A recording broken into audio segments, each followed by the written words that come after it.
question tells us that the process to open an epoxide is equally favorable with or without acid. However, the process is faster with acid. Rationalize why it's faster with acid and show that on a reaction coordinate diagram. The reaction is faster with acid because acid protonates the epoxide to make a protonated epoxide.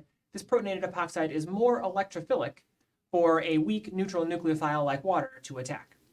The attack of a weak nucleophile on the neutral epoxide is slow relative to the attack on the more electrophilic protonated epoxide. Let's take a look at that on the reaction coordinate diagram. I have numbered or lettered our structures in this scheme. So we'll start with our starting material A.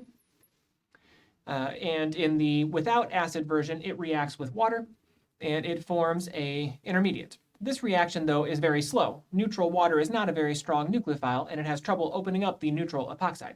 So this reaction is very slow to form intermediate B. Intermediate B then proceeds on to form product C.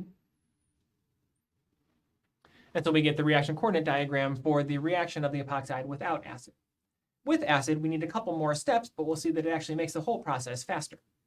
The first step is to protonate the epoxide. We start from the same place with starting material A. We protonate the epoxide to make a protonated epoxide intermediate D. That then reacts with water.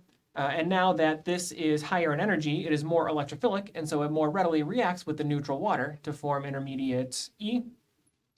And intermediate E continues on to form product C.